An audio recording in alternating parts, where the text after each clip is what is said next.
მოგესალმებით, მე ვარ შორენა ბიჭიკაშვილი, ჟურნალისტი, დღევანდელ გადაცემას მე წარუძღვები. ჩვენი გადაცემის თემა იქნება ჯანდაცვის მიმართულებით ვისაუბრებთ ძირითადად სეზონურ გრიპზე, ვაქცინაზე, რაც აქტუალურია სეზონის დადგომასთან ერთად.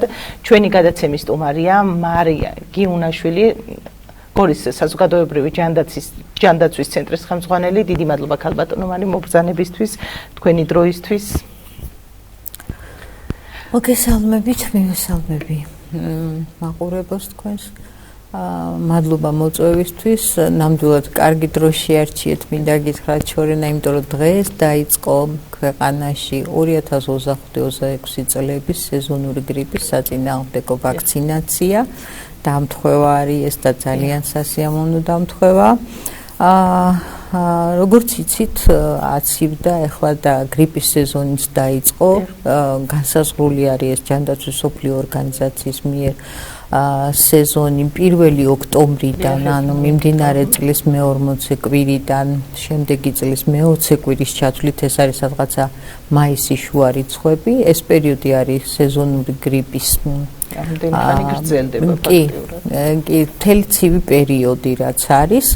და ამასთან დაკავშირებით ჩვენ საზოგადოებრივი ჯანდაცვის ცენტრები განსაკუთრებულ ყურადღებას ვამახვილებთ გრიპზე. გრიპი საკმაოდ სერიოზული ვირუსული ინფექცია, რომელიც თავისი სიკვდილიანობით გართულებებით ერთ-ერთი მნიშვნელოვანი ინფექცია არის, ამიტომ დიდი ყურადღება ექცევა. ბოლო პერიოდში განსაკუთრებით საზოგადოებას დაგვანახა ბოლო. კი, რა თქმა უნდა, და ამიტომ დიდი ყურადღება ექცევა ჯანდაცვის სამინისტროს მიერ და ჩვენ გვაქვს დამყარებული ზედამხედველობა, ესე ვთქვათ, ეპიზედამხედველობა, რაც მოიცავს ეს.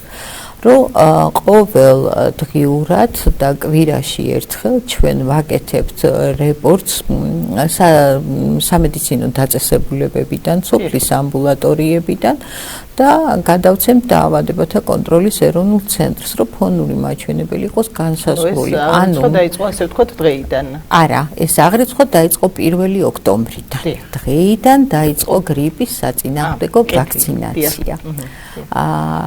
და ყოველ კვირას ეს ინფორმაცია გადადის დაავადებათა კონტროლის ეროვნულ ცენტრში, რომ არ იქნას მომატებული ზღვრულ მნიშვნელობაზე მაღლა არ გაგვექცეს შემთხვევათა რაოდენობა. ამაზე დაკვირვებას ვაწარმოებთ სამედიცინო დაწესებულებებზე, როგორც გითხარით, იქ შესულ პაციენტებზე ჰოსპიტალურ თუ ამბულატორიული მიმართვიანობით და კონტროლის ქვეშ არის მოკლედ. დღეს დაიწყო, როგორც გითხარით, 2025-26 წლების სეზონური გრიპის საწინააღმდეგო ვაქცინაცია მთელი ქვეყნის მასშტაბით.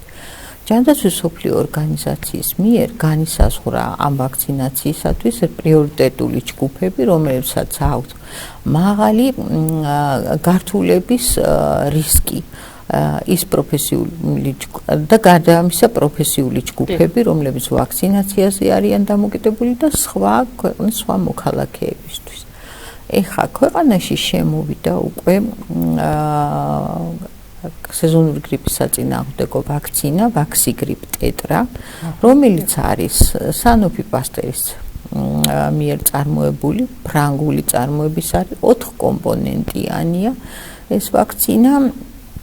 მინდა გითხრათ, რომ მე ავიცერი და ისე მოვედი თქვენთან და ეს ვაქცინა იცავს გრიპისგან და მისგან გამოწვეული მძიმე გართულებების კომპონენტიანი ახსენეთ მაყურებელს, რომ აუხსნათ კარგად რას ნიშნავს ეს, იმიტომ რომ კითხვები ბევრია ხოლმე იმაზე, რომ ავიცრამ, მაშინ იქნებ სხვა ვირუსი მხვდება და აი ასეთი რაღაცა. კი ბატონო, ეს ვაქცინა იცავს მხოლოდ გრიპისგან და მისგან გამოწვეული მძიმე გართულებებისგან. ეს არ იცავს უბრალოდ გაციებას, რასაც ვეძახით, რინიტებისგან, სხვა რესპირატორული ინფექციებისგან ეს ვაქცინა არ იცავს. ეს იცავს მხოლოდ გრიპისგან. ეხლა რატო ყოველწლიურად ხდება ამ ვაქცინით აცრა და რატო ხდება ყოველწლიურად, აი მის ახსნა მინდა. ამას ორი მიზეზი აქვს. ერთი, რომ ყოველწლიურად ბუნებაში ცირკულებს გრიპის გამომწვევი სხვადასხვა შტამი, რომელიც შემდეგ მუტაციას განიცდის. ამიტომ წინასწარ ცნობილი არის ჯანდაცვის მსოფლიო ორგანიზაციისათვის, რომელი გრიპს აქვს სეზონურობა, ამიტომ რომელი ტიპის შტამი ცირკულირებს უპირატესად ბუნებაში, იმის მიხედვით ხდება ვაქცინის დამზადება. ეს ერთი და მეორე. როდესაც ვაქცინას ვიკეთებთ, გამომშავდება ანტისხეულები გრიპის საწინააღმდეგო ვირუსის, რომელიც იცავს ბუნებრივად ორგანიზმს, ხო? ეს დამცველობით ფუნქცია აქვს ამ ანტისხეულებს და დროთა განმავლობაში აცრის შემდგომ ანტისხეულების ტიტრი მცირდება, ამიტომ დამცველობითი უნარი მცირდება. ამიტომ არის რომ ყოველწლიურად ის რაც მოწოდებულია ჯანდაცვის მსოფლიო ორგანიზაციისაგან ვაქცინა, იმ ვაქცინით ხდება აცრა. როდესაც ერთხელ აიცრება ადამიანი, იმას შემდგომ უკვე შემდეგ წლებში თითო დოზაც საკმარისია. თუ პირველად იცრება, მისთვის განკუთვნილი არის 2 დოზა. საინტერესოა ინფორმაცია ნამდვილად. ხო. ამიტომ არის რომ ყოველწლიურად რაც შემოდის ვაქცინა და რაც კიდევ მეორე ფარის ჯანდაცვის მსოფლიო ორგანიზაციის მიერ პრეკვალიფიცირებული, იმ ვაქცინით ხდება მოსახლეობის აცრა. ბატონო, მოთხოვნა როგორი არის, თუ არის უკვე მომართვიანობა ამას? სხვათა შორის უკვე ლამის ერთი თვეა, ჩვენთან ზარი არ წყდება ყოველდღიურად, როდის მიიღებთ ვაქცინას, როდის დაიწყებთ. ხო, როდის დაიწყებთ აცრას. ჩვენ აცრას დღეს გამოვიდა უკვე ბრძანება, უბრალოდ გუშინ გამოვიდა ბრძანება, რომ დღეიდან უნდა დაგვეწყო და დღეს დაწყებული არის სადღაცა ჩემი ინფორმაციით დილის პირველი საათისთვის უკვე რაც მე ვიცი სამედიცინო დაწესებულებაში ერთ-ერთ სამედიცინო 40-მდე ჩვენი სამედიცინო პერსონალი აიცრა, რაც მომაწოდეს ინფორმაცია. ორშაბათიდან უკვე შეიძლება სოფლის ამბულატორიებშიც მიიღონ ეს სერვისი. ქალაქში იმ სამედიცინო დაწესებულებებში ხდება გრიპის საწინააღმდეგო ვაქცინის მიღება, რომელიც არის იმუნიზაციის სახელმწიფო პროგრამაში გრიპის აცრებზე რეგისტრირებული. ეს არის გორმედი, მედიკალ ცენტრი, სამხედრო ჰოსპიტალი და ჩვენთან საზოგადოებრივ ჯანდაცვაში შეუძლიათ რომ აცრები ჩაიტარონ. როგორც ვიცი, რისკ ჯგუფების მოცვა ხდება, ასე თქვა. დიახ, განისაზღვრა რისკ ჯგუფები, ესენი არიან ქრონიკულად მოავადე პირები, C ჰეპატიტის მკურნალობაში ჩართული პირები, დიალიზზე მყოფი პირები, ორგანოგადანერგილი ადამიანები, არ გამოგჩეს შაქრიანი დიაბეტით, გულსის ძაღლთა სისტემის და სასუნთქი გზების დაავადებული, ქრონიკულად დაავადებული პირები, რომლებთაც გართულების რისკი აქვთ მაღალი. გარდა ამისა არის განსაზღვრული კიდევ პრიორიტეტული ჯგუფები, ის ვინც თავისი პროფესიიდან გამომდინარე აცრას დაქვემდებარებული არის, ეს პედაგოგები, სამედიცინო პერსონალი, ყველა ვინცაც შეხება აქვს პაციენტთან, ვეტერინარული სამსახურის სპეციალისტები, გარემოს დაცვის სამსახურში მომუშავეები, შინაგან საქმეთა სამინისტროს თანამშრომლები და სხვა პრიორიტეტული ჯგუფები კიდევ მათ შედის ბავშვთა სახლის ბენეფიციარები და მოხუცებულთა საახლების ბენეფიციარები და მათი მომვლელები, რაც თავარია ორსულები კიდევ აი ორსულებზე მინდა ვთქვა რომ ვაქცინა პირველი მინდა ვთქვა რომ ვაქცინა არ იწვევს დაავადებას გრიპს.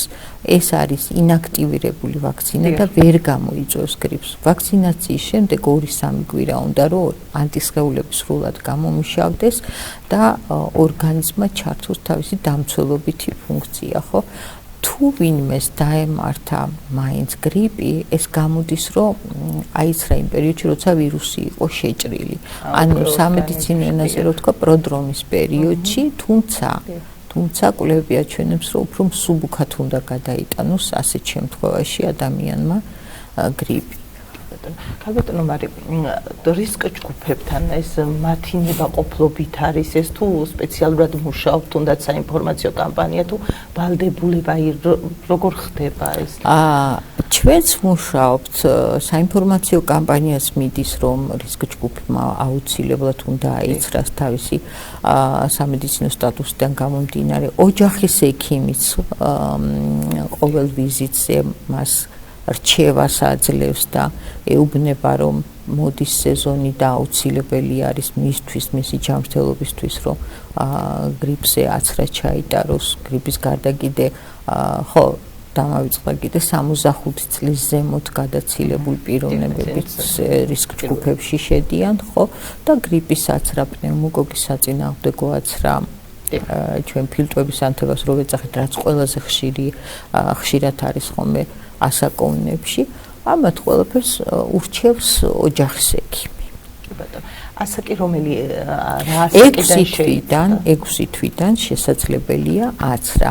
როდესაც ორსული იცრება, ორსულობის პერიოდშიც არის აცრა რეკომენდირებული და ლაქტაციის პერიოდშიც, ან ძუძუთ კვების პერიოდში ეს ვაქცინა დედიდან შვილზე არ გადადის. როდესაც ორსული აიცრება 6 თვემდე მისი შვილი, როგორც დედა, ისე ბავშვი დაცული არის ამ ვირუსისაგან, იცავს. და აცრა დაიწყო დღეს და მარაგის ამოწურვამდე გაგრძელდება, იმიტომ რომ ცივ პერიოდში გრიპის რისკი მაღალი არის, ამიტომ ნებისმიერ დროს აცრა დაგვიანებული არ არის. თუმცა ყველაზე კარგი პერიოდი არის ახლა ოქტომბრის დასაწყისში, იმისათვის რომ გამომუშავდეს ანტისხეულები. რა უნდა გაითვალისწინო, ვინც მსურველია მაყურებელს გაუჩნდება ბუნებრივია სრული, იმიტომ რომ ხშირად ადამიანებს 3-4ჯერ ხდებათ გრიპი სეზონის განმავლობაში, როდესაც გრიპის. რა უნდა გაითვალისწინო, თქვათ, მათ არ უნდა ჰქონდეთ ტემპერატურა იმ პერიოდში, უშუალოდ ვირუსი არ უნდა ჰქონდეთ, აი ეს. ხო, ერთი რამეზე მინდა გავამახვილო ყურადღება მსმენელის, რომ მაყურებლის, რომ ის ვინც წინა ჯერზე ალერგიული რეაქცია ჰქონდა და არის ალერგიული, ის არ იცრება. იცრება ჯანმრთელი ადამიანი და ვისაც ამ ვაქცინის შემადგენლობაში ეს არის კვერცხისცილაზე დამზადებული, ამიტომ ვისაც ალერგია აქვს კვერცხისცილაზე, ანტიბიოტიკ ნეომიცინზე, ფორმალდეჰიდზე, ასეთი პიროვნებები არ იცრებიან. ეს ყველაფერი აუცილებლად უნდა ოჯახის ექიმს უთხრას. კი, რა თქმა უნდა, ოჯახის ექიმი აკეთებს აცრისთვის შეფასებას. შეიძლება თუ არა მისი აცრა. ამიტომ ოჯახის ექიმთან ვიზიტი აუცილებელია. და კიდევ ერთი რომ თუ რაიმე მედიკამენტს ღებულობს, განსაკუთრებით აი კორტიკოსტეროიდებს თუ ღებულობს, ამ შემთხვევაშიც ექიმი აუცილებლად უნდა ჩააყენოს საქმის კურსი და გადაწყვეტილებას და შეფასებას ახდენს ექიმი და გადაწყვეტილებასაც ღებულობს ამის მიხედვით ოჯახის ექიმი. რადგან ვაქცინებს აცრებს ვეხებით, მინდა გითხრათ, თითქოს ეს გადავაგორეთ ეს წლებზე ის შიშის კოვიდის, ახლა თითქოს ჩვეულებრივ მოვლენად გახდა ეს. თუ იცრებიან კოვიდის საწინააღმდეგო ვაქცინით? არა, კოვიდის საწინააღმდეგო ვაქცინა ესე სახელმწიფოს მიერ შემოდანილი აღარ არის ქვეყანაში, თუმცა კოვიდის შემთხვევები არის, აფულსიც იყო ერთეული შემთხვევები, მაგრამ ვაქცინაცია ეხლა ჩვენთან აღარ. შეუძლიათ ხოლოდ გაიკეთონ ეს გრიპის საწინააღმდეგო ვაქცინა, რომ მომზადებულები იყვნენ სეზონისთვის, იმიტომ რომ ამის დაცვის საშუალება არის და რისი დაცვის საშუალებაც, რომელი ინფექციის მიმართ დაცვის საშუალებაც გვაქვს, ის სიკეთე არ უნდა გაუშვათ ხელიდან და უნდა გამოვიყენოთ. მოთხოვნა თუ გაიზარდა წლების განმავლობაში, თქვათ, წინა წლებს თუ შევადარებთ? სამწუხაროდ არ გაიზარდა, აი კოვიდის პერიოდში უფრო მაღალი იყო მოთხოვნა, შარშან შედარებით ყველა წლებთან შედარებით ნაკლები მომართვიანობა იყო ვაქცინის მიმართ, მაგრამ წელს იმედი გვაქვს, იმიტომ რომ უკვე თვეზე მეტი არის, რაც ჩვენთან კიდევ მეორე ბზარები არ წყდება და მოქალაქეებს უჩნდებათ კითხვა, როდის დაიწყება აცრები. იმედი გვაქვს, რომ წელს უფრო მეტი მოქალაქე აიცრება, ეს ზაფხულიც უფრო დატვირთული იყო ამ ვირუსული ინფექციებით, ზედასასუნთქი. შემდეგ გასაკვირვად, როდის წინა ინტერვიუების დროს გვისაუბრე ამაზე და ალბათ შეიძლება ამანაც განაპირობა ვერ გეტყვით, მაგრამ აი ნახოთ. ვაქცინა საკმარისი რაოდენობით გვაქვს, ქვეყანაში 200,000 დოზა არის შესყიდული და ნახოთ. ქალბატონო მარი, რა მინდა გითხოთ, ერთია რომ დაიწყოთ გრიპის სეზონი, ანუ ვირუსების სეზონი პირველი და მაგრამ აქტიური ფაზა როდის არის ხომ? თქვა და რა უნდა გაითვალისწინონ მოქალაქეებმა, მით უმეტეს სკოლებია, ბაღებია, მობილობა მეტი ადამიანების და პირველ რიგში რა უნდა გაითვალისწინონ? აი აქტივობა, ეს უფრო ძიმე პერიოდი ამ შემთხვევაში ხოლმე და რასაც ფაზად ვახსენეთ, უფრო არის ხოლმე ტემპერატურის მკვეთრი თეთრი ვარდნა როდესაც არის, ხო? სადღაცა დეკემბრის შუა რიცხვებში არის პირველი ტალღა ხომე მატების. როგორც წესი. ნუ შემდეგ არის ხომე სადღაცა თებერვლისთვის. და წელსაც ალბათ იგივე ის გამეორდება. რა უნდა გაითვალისწინონ იგივე ბავშვების პრობლემა სკოლაში ვინც დადის, ვინც საბავშვო მობილობა, სადაც უფრო მეტია ბავშვები. ხო, ნუ გითხარით 6 თვიდან იცრება, განსაკუთრებით ხშირად მოავადე ბავშვები, ვისაც ზედასასუნთქი-გზების ინფექციები ხშირად ემართებათ, ან ქრონიკულად მოავადეები არიან ეს ბავშვები, ვინაიდან იქ თავშეყრის მეტი ალბათობა არის, ამიტომ ურჩევ რომ ეს ბავშვები ცაცრან. ჩვეულებრივ კიდევ ვიმეორებ, ექიმის შეფასებას მისცემს, არ იცრება სიცხიანი, მწვავე რესპირატორული ინფექცია, ვისაც აქვს იმ პერიოდში გამოჯამრთელებამდე ვაქცინაციის გადადება ხდება, ხო? პედაგოგები აუცილებლად უნდა გაიცრან. უშველოდ დიახ, იმიტომ რომ მასობრივი თავშეყრა არის ფაქტობრივად სკოლა. რა თქმა უნდა, ხელის ხშირი დაბანა ვირუსების თავიდან, გავრცელების თავიდან აცილების მიზნით. და ყველაზე კარგი პერიოდი არის ეხლა, ნაკლები არის შედარებით ეს ვირუსები. არის დრო, რომ ტემპერატურის ვარდნამდე გამომუშავდეს ეს ანტისხეულები და ორგანიზმი შეხვდეს მზად და მზადყოფნაში იყოს ამ ვირუსის საწინააღმდეგო საბრძოლველად. ერთი შემიძლია ესა მინდა კიდე გითხრათ თვითონ ვაქცინის უსაფრთხოებაზე. წეგან მე ვახსენე. იმიტომ რომ ამ კუთხე ძალიან ბევრი კითხვები არის საზოგადოებაში. მე ვახსენე წეგან რომ ეს არის ფრანგული ვაქცინა, Sanofi Pasteur-ის წარმოების, ეს არის ერთი საუკეთესო ვაქცინა. აი ამოტანილის მაგერ ჩემი დოზაა რომელთაც ავიცერი. ხო, ეს ინახება 2-დან 8 გრადუსამდე, ამის გაყინვა არამც და არამც არ შეიძლება. ამაზე არის დატანილი ვაქცინის ვარგისიანობის ვადა, სერია, მწარმოებელი. ამის გამოყენება ვარგისიანობის ვადის გასვლის კატეგორიულად დაუშვებელია, სპრიც დოზაა, ანუ ერთი ადამიანის აცრის დოზა არის ეს და არის მუყაოს ყუთში მოთავსებული, რომ მზის სხივებისაგან იყოს დაცული. ინახება 2-დან 8 გრადუსამდე ტემპერატურაზე. ჩვენ გვაქვს მაცივრები, სადაც ტემპერატურის ყოველწამიერი აღრიცხვა ხდება ელექტრონული თერმომეტრების მეშვეობით. ნებისმიერ დროს, ნებისმიერ წამს შეგვიძლია ეს ელექტროთერმომეტრები კომპიუტერით შევამოწმოთ, რა ტემპერატურა იყო რა დროში. კი ბატონო. რადგან სხვა ინფექციებსაც მინდა შევეხოთ აუცილებლად, მინდა დაგისვათ ეს კითხვა. ხშირად რა ინფექციურ დაავადებები ხომ არის წითელად, როდესაც სწავლისასწავლო პროცესები იწყება ხოლმე და თუ ქონია წელს ისეთი რამე მკვეთრად გამოკვეთილი რამე ისეთი დაავადება, რაც გასულ წლებთან შედარებით უფრო მეტი იყო და ასე ვთქვათ, უფრო მეტი საფრთხის წინაშე იდგნენ, თუნდაც პატარები. ხო, ეხლა სასწავლო წელი რო დაიწყო და ბავშვების სკოლაში, საბავშვო ბაღებში აქტიურად დადიან უკვე, ბავშვთა ინფექციებიც შესაბამისად მოიმატებს. საბედნიეროდ ჩვენ ბოლო თვეები წითელა შემთხვევები არ ქონია. მაგრამ ეს არ ნიშნავს, რომ ქვეყანაში იყო წითელა შემთხვევები და არ ნიშნავს, რომ ჩვენ მუნიციპალიტეტშიც არ იყოს.